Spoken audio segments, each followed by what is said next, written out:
আসসালামু আলাইকুম। আবার একটা নতুন ভিডিও নিয়ে আমি হাজির হয়ে গেলাম।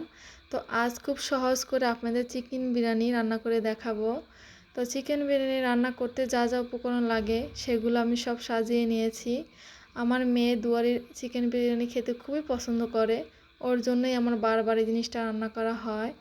তো এখানে আমি 1 প্যাকেট চিকেন বিরিয়ানি রান্না করার জন্য যে বিরিয়ানি মশলাটা রাঁধুনি পাওয়া যায় ওটা নিয়েছি।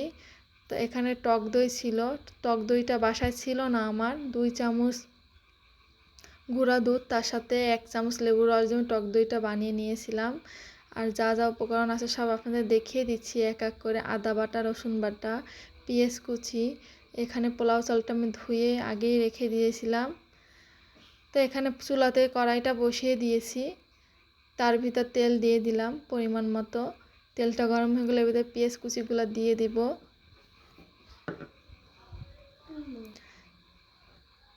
পেঁয়াজ কুচিটা দিয়ে দিয়েছি আমি। এরপরে এটা হালকা করে বাদামি কালার ভেজে নিব।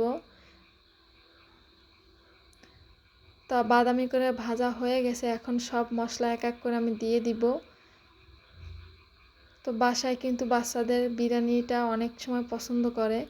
তো যে মশলাটা মাখিয়ে রেখেছিলাম সেটা এর মধ্যে দিয়ে দিচ্ছি। এখানে কিন্তু টক দই আর 1 প্যাকেট বিরিয়ানির মশলা, ওটাই দিয়ে দিলাম। দিয়ে ভালোভাবে একটু নেড়ে চেড়ে নিচ্ছি।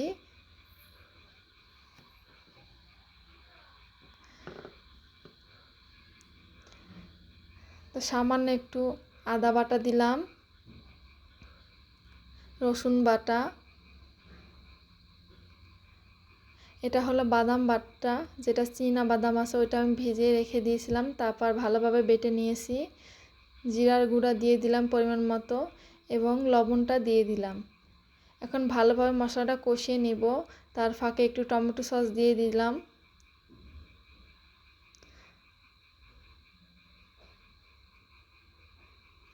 ভালোভাবে নেড়েচেড়ে নিতে হবে, তাহলে কিন্তু মশলাটা নিচে লেগে যেতে পারে, আর লেগে গেলে পোড়া পোড়া একটা গন্ধ আসবে, ওটা কিন্তু ভালো লাগবে না।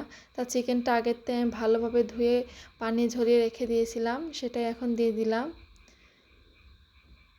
তো এখানে কিন্তু আমি 3 পট পোলাও চাল নিয়েছি, তার সাথে 1 কেজি পরিমাণে মুরগি নিয়েছি। তো এখন ঢেকে দিয়ে এটা ভালোভাবে কষিয়ে রান্না করে নিব। এখানে কিন্তু আমি কোনো পানি ইউজ করিনি।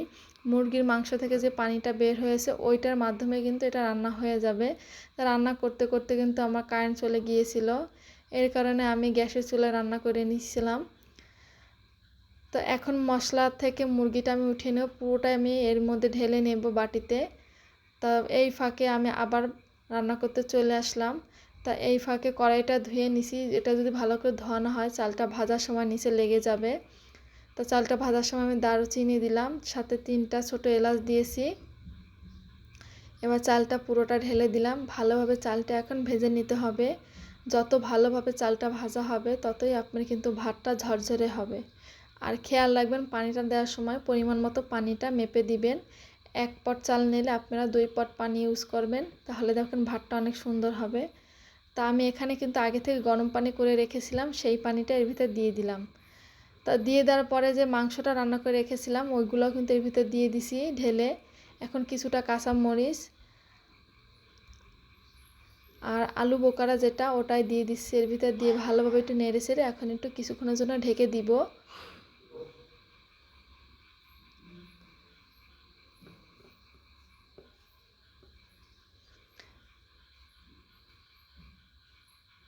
তো কিছুক্ষণ পর আমি আবার ফেরত আসলাম। তো এখানে আমি এখন ঘি দিব আর সাথে কেওড়া জল দিব। তো এইভাবে আপনারা বাসায় বিরিয়ানিটা রান্না করে দেখবেন, আশা করি ভালো লাগবে। এই ফাঁকে আপনারা একটু লবণটাও চেক করে নেবেন, চেক করে নিলে হবে কি পরবর্তী লবণ নিয়ে কোনো অসুবিধা হবে না। এখন নেড়ে চেড়ে ভালোভাবে বিরিয়ানিটা আমি দমে দিয়ে দেবো। তো সবাই ভালো থাকবেন, সুস্থ থাকবেন, আল্লাহ হাফেজ।